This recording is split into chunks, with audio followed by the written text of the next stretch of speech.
Hey guys, welcome to the channel. My name's Ryan. I'm a former commando from the United Kingdom. Today we have a fantastic video for you guys today. We're reacting to the story of the deadliest task force in US military history, so I can't wait to get into this one. The original link will be in the description. It's from a channel called General Discharge. Fantastic channel, guys. Before we get into it, please like, share, subscribe to the channel. It really does help us out an awful lot, guys. But let's just get into it, and I'll see you troops in the comments. My fellow citizens, events in Iraq have now reached the final days of decision. The attack on Iraq has begun. The attack came in waves, cruise missiles. All eyes are on Baghdad this evening. It is the 5th day of the war against Iraq. The hunt for Saddam Hussein is over. There's still a lot of fighting out there, and we've still got some brave young Americans up there inside Baghdad working this problem. Wow, this seems like such a long time ago. The year is 2003. But it is a long time ago, 20 years ago, guys. The United States has launched a full-force invasion of Iraq with the goal of disarming it of weapons of mass destruction. I'll add, the United States and Great Britain were actually amongst this. In fact, if you look into the history of this, the United States actually missed H-hour in certain elements, certain areas of this, all right? It was literally 4-2 commando, attacking positions when an entire military fleet should have been doing it, but I'll leave that to you guys to discuss in the comments and do your bit of research on that. Ending Saddam Hussein's support for terrorism and freeing the Iraqi people. This mission would not come cheap and proved to be costly in resources, time, and personnel. With the ever-growing need for unconventional forces, the battlefield was undergoing a transformation. The enemy wasn't always obvious. Specific missions demanded highly trained special operators capable of neutralizing high-value. Right, what we've got, tier 1 operators, yeah, so you've got your special forces guys there, counter terrorist, then you've got your hostage rescue. All of that comes under tier 1, to be fair. Everything I'm looking at there comes under special forces in a nutshell. Targets with the utmost precision. Because of this, special operations forces were beginning to make bigger impacts on the war efforts. With the ever-growing need for specially trained operators, an unprecedented situation was at hand. A fine-tuned joint SOF unit able to work seamlessly to accomplish international objectives and efforts was needed more than ever. This is where the beginnings of Task Force 145, one of the most secretive, effective, and deadly Tier 1 Special Operations Joint Task Forces, was created. This is the story of Task Force 145. Right, Task Force 145. My knowledge is limited with this, but I want to say that the British are involved in this as well. I might be wrong, but I'm pretty sure you've got the SES, the SBS, Navy SEALs, Green Berets, all intertwined in this one. I might be wrong, guys. I hope I'm not. I think it is. Task Force 145. This is going to be an awesome video, man. Abu Musab Al-Zarqawi was a notoriously enigmatic terrorist leader who wreaked havoc in the Middle East for years. He had claimed responsibility for a number of gruesome and deadly attacks, eventually placing him as the most wanted man in Jordan and Iraq. So much so that the US government offered a $25 million reward for information leading to his capture. Do you think you'll actually get these rewards that they give out? Has anyone ever been known to have gotten these rewards? Because that kind of money to float about, if you know the location of that guy, that kind of makes you a target anyway, doesn't it, really? It was the same amount they offered for the capture of Osama bin Laden. That's Even insane. after the capture of Saddam Hussein, there was still a heavy terrorist presence He in looks Iraq. rough there. Therefore, combating terrorism was a major goal for the United States during the Iraqi invasion, as it was taking a deadly toll on service members and the citizens of Iraq. Yeah, that was a tough war, guys. Because there was so much work to be done, the US wasn't doing it alone. The United Kingdom had joined forces on this endeavor. Just like we've joined forces with Fishing Clash, today's sponsor. Thousands of troops and a plethora of agencies scattered throughout Iraq, intelligence was being collected and utilized for various missions regarding high-value terrorist targets and assets. Both the United States and the United Kingdom were receiving information overload. Most of the intel they received was either unreliable or led to dead ends. Yeah, we all did very good over there. in terms of actually, you know, war fighting. I mean, the Iraqi people effectively just gave up, didn't they? They surrendered. You know, Britain and America had a real tough job in that one, but I like to think we did well, despite the fact that there's a lot of people may argue if it was actually worth being there in the first place, especially for the original reasons we were given. But on a military sense, I think the Brits and the Americans did fantastic over there. It was a very, very tough environment to operate in. Every second wasted risked the potential for more lives being lost, so action needed to be taken quickly. In 2004, the highly decorated General Stanley A. McChrystal took command of Joint Special Operations Command, home to the U.S. military's Tier 1 units. He was soon made aware of the underlying issues and tensions between the U.S. and UK, ranging from the poor treatment of prisoners, political discrepancies, and inter-service rivalry. To solve these issues, he cleaned house and established Task Force 145, one of the deadliest task forces in United States military history. There's one thing they mentioned, the fact that there was, you know, inhumane handling of hostages and people who were held captive. Obviously, that was all over the news, both from the United States and Britain. We've seen that footage, guys, okay? That's wrong when you've got how can I put it, the moral high ground as a military. We have to be able to treat our, you know, opponents fairly, even though we're not treated fairly ourselves in war. That's how we are. We have the higher moral standing in that regard. But one thing that I would like to mention with regards him saying inter-service rivalry, that kind of stuff's good for the military. I like the fact that we have that across the board within our own militaries and across the globe between different militaries. So the United States and Great Britain, we've always got that inter-service military rivalry, but when push comes to shove, we do the business and we do the business together. So I don't think that's a bad thing, guys. I'd like to hear your thoughts on that. The emergence. Let's get it. Task Force 145 was a US-UK joint task force consisting of a multitude of special operations units. These units range from Delta Force, SEAL Team 6, Intelligence Support Activity, Special Air Service, Special Boat Service, CIA Special Activities Center, and were not done yet. There was also the 24th Special Tactics Squadron, 160th SOAR, MI6, FBI, Army Rangers, and the Special Reconnaissance Regiment. Right, the SRR, Special Reconnaissance Regiment, doesn't get a lot of, it's not really got a lot of, how can I put it, notoriety, but trust me, guys, these are, that selection process is bloody horrendously hard. A lot of people would pass normal SF selection and fail reconnaissance because, you know, you've got to be able to blend in the environment. It's not just about openly killing and doing the business soldiering-wise. These guys have got a tremendous brain amongst them. SRR doesn't get enough credit as far as I'm concerned. All together under one umbrella to form one of the most secretive special operations task forces the world has ever. Right. I love it. They always mention special forces and show Royal Marines. This footage here is Royal Marines in action. All right. I can tell straight away by this on their arm, the flashes, the Royal Marine Commando flashes. Straight away, these guys are bootnecks. I like it though. Seen. But you can't have the best of the best elite forces all under the same roof arguing over who's calling the shots. In order to work in tandem as efficiently as possible, Task Force 145 was split into a handful of smaller task forces all under the same command. These task forces each comprised of specific special operations communities tasked with unique missions. So we got Task Force, Red, Ranger, and Airborne. It makes perfect sense, you know, the equivalent of the Parachute Regiment, and the Rangers a bit more specialized. Yeah, I think that makes sense. There was Task Force Red, which consisted of Army Rangers and Delta Force operators. Delta Force, okay. Task Force Blue, armed with SEAL Team 6 operators and Army Rangers. Task Force Green, made up of Delta Force operators and Army Rangers. Task Force Black, which consisted of SAS, SBS, and SRR.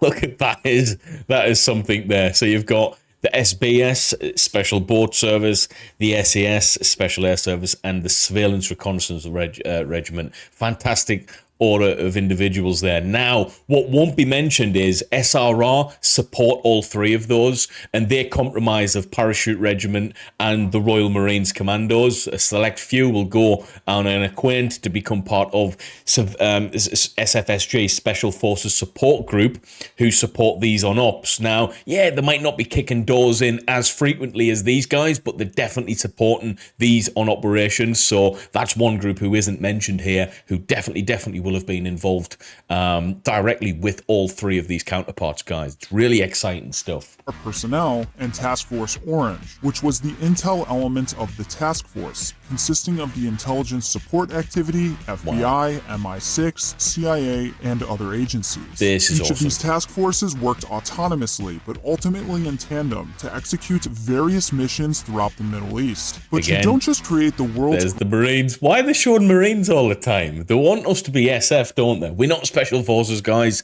We're close to it, but we're not. Greatest task force without a damn good reason. Actually, I know I'm pausing it a lot. If the Royal Marines Commandos was a United States military entity, guarantee we would be Special Forces, or we'd certainly come under Special Operations, 100%. I just know it. Britain, yeah, we're not, it's just not that way inclined to put us there, but I guarantee if we were under United States Military Command, we would be placed under a Special Forces-ish kind of category, guys. What do you think? Maybe you're from America and you know the process to that. Do you think I'm right in saying it? Honestly, I really do think it would be the case. Task Force 145 was assigned one main task: neutralize or capture terrorist mastermind Abu Musab Al-Zarqawi and dismantle his Al-Qaeda network. Since Zarqawi had committed atrocities so bad that even Osama bin Laden had to disavow him, stopping him as soon as possible was of the utmost importance. The secondary aim of the task force was to disrupt and degrade the operational capacity of terrorist cells in Iraq. As such, Task Force 145 was given considerable freedom to hunt down and neutralize or capture suspected insurgents. They were Trust me, guys, when they say considerable freedom, that means absolute freedom to do what the hell they want, all right? You've got like 5-6 groups of special forces with everyone allowed, you know, the Rambo card, as I would say. What is the Rambo card? Well, do whatever you want. quite literally authorized to conduct raids without higher approval, and were able to act quickly based on the latest intelligence. This was all done through a concept known as the Unblinking Eye. As Sean Naylor, author of Relentless Strike, The Secret History of JSOC, once said, the task force will conduct a raid. Perhaps it will capture somebody. Perhaps it will just capture some documents, a laptop, satellite cell phone. It will immediately take the intelligence that can be exploited from that raid and use it to conduct other raids, often within hours. Wow. They call that the Unblinking Eye. In other words, the Unblinking Eye meant the operators would not wait for intelligence to be confirmed. As soon as the intel was received, they sprang into action to get the job done. Imagine being part of that at that time, just basically given an unlimited parameter, go in, do the job that you know you're capable of doing, quick, hard and fast, get the int, have a look at it, decipher it yourself. Officers on board will be like, yeah, this is where we're going to this grid square, let's go right now, let's target it, bang, bang, bang, bang, bang. All of these operators operating in sync, you know, with each other across a wide spectrum, a massive area, doing the job. This is blitz tactics, okay? Just getting in there, getting amongst it. It must have been extremely exciting to be part of that at that time. That is, in my opinion, probably one of the most exciting times in Special Forces history. When you think about the freedom that they have to be able to do a job, unbelievable. The Unblinking Eye concept is considered a major reason for Task Force 145's repeated success. Yeah, I agree.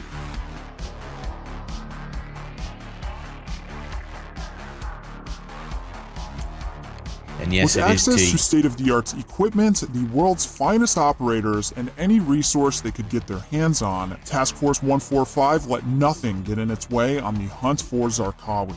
Working around the clock, day after day, by the summer of 2005, Task Force 145 was averaging 300 raids a month, hitting targets every single night. That's a whopping 10 missions every single day. Wow. That is insane. 10 missions. I know you've got a massive cohort of SF individuals from different organizations, SAS, SBS, SEALs, Green Berets, Rangers, you name it. But that is phenomenal. So when you think about coordinating that every single night, they've got to have freedom, individual freedom, letting the leaders lead the way. Why? Because in truth, that would be too hard to manage. From a command point of view, all of these individuals working from a command standpoint from different countries, different organizations, you've got to have freedom. They've got a parameter. This is where you've got to work with and just do your job. At the end of the month, let's have a recap type thing. That is phenomenal, guys. I'm really blown away by that. And each one brought them one step closer to finding him. Eventually, Task Force 145 would turn its focus from high-value targets only to targeting even the suspected local players and middle managers in insurgent networks. Anytime there was even a smell of Zarqawi nearby, they would go out and use any means possible to get information from the source. Imagine being Zarqawi. He's probably thinking, crikey, this place is getting annihilated and these people are hunting me down big time. You're not hiding from any of this, are you? If you enjoy our content and want to support the channel, Zarqawi proved to be an evasive adversary, managing to slip through the cracks time and time again. In fact, in some instances where they believed they were closing in on him, the operators would raid compounds or hideouts to find eggs still cooking on the stove. Although these close calls would be frustrating to deal with, Task Force 145 was still getting rid of the bad guys on their path. So there'd be eggs quite literally on the stove still. That is phenomenal, man. Each raid they conducted, they gained further data from seized documents and interrogations and used the results to conduct further raids. Eventually, things snowballed enough to where Task Force 145 would receive a big break. Intel gathered from the task force located Zarqawi's spiritual advisor, which eventually led the task force to a suspected location of where Zarqawi was hiding out. Oh man, you're guaranteed to be thrown every single asset known to man. Bearing in mind the size and scale of this actual task force anyway, this is going to be monumental. The US military quickly acted on this intel and prepared 2 500-pound bombs to be dropped onto his hideout. On June 7, 2006, while Zarqawi was attending a meeting in his safe house, one Air Force F-16 jet dropped the 2 500-pound guided bombs on the safe house, ultimately neutralizing him. Task Force 145 was one of the first groups on the scene to secure the area and locate and identify his body. The hunt for Zarqawi had finally come to an end. Unbelievable. I know this is like obvious. Dropping one of those things on a building's going to pretty much take him out quick and fast. But what if they damage the infrastructure too much to the point of where they struggle to identify him? Wouldn't it make sense just to send that task force in who've been doing these missions every single night so fluently as well, to just send them in, PID him, and then, you know, one to the head, two to the chest type thing? What's your thoughts, troops? The neutralization of Zarqawi was no easy feat and marked the termination of one of Iraq's most prominent terrorist leaders. His demise uplifted the spirits of the US and UK and significantly weakened the adversary. Not only did Task Force 145 achieve its primary mission of neutralizing Zarqawi, but it also succeeded in accomplishing its secondary objective. Task Force 145 apprehended thousands of terrorists and captured or neutralized approximately 200 Zarqawi associates and operatives. Hashtag, it really, really worked. And it worked really well. I mean, I'm surprised if this isn't still a thing, be it officially or unofficially. This just works too well. Make no mistake, the hunt for Zarqawi came at a cost. Task Force 145 had lost approximately 18 operators, with Delta Force suffering a casualty rate of roughly 20%, and Special Air Service with 6 troops KIA and 30 injured. Despite having accomplished... Guys, this is the nature of the beast, SF. People think it's all sunshine and rainbows, getting all the best missions and stuff like that, which it is, but guess what? You do the hardest missions, you're going to have the hardest pitfalls, and yeah, these numbers speak for themselves, guys. It's the same in Afghanistan. The Royal Marines, the Parachute Regiment, the Infanteers, they got hit hard. I think the Royal Marines and the Paras had literally one of the worst casualty rates in the war. Why? Well, you look at the type of missions that they were doing, and you'll get your answer, guys, okay? Their primary objective, there was still plenty more work to be done. Even though Zarqawi was out of the picture, one man's life did not signal an end to the rampant terrorism throughout the country. As Major General Caldwell said on announcing his death, Although Zarqawi's capture is reason to rejoice, we must be cautious not to be overly optimistic, as one man's life does not signify an end to an insurgency. Task Force 145 would eventually move on to target other high-profile terrorists and insurgents under a new name, Task Force 88. It is likely that this task force has changed names a handful of times over the years and is likely operating somewhere in the world under another unknown name.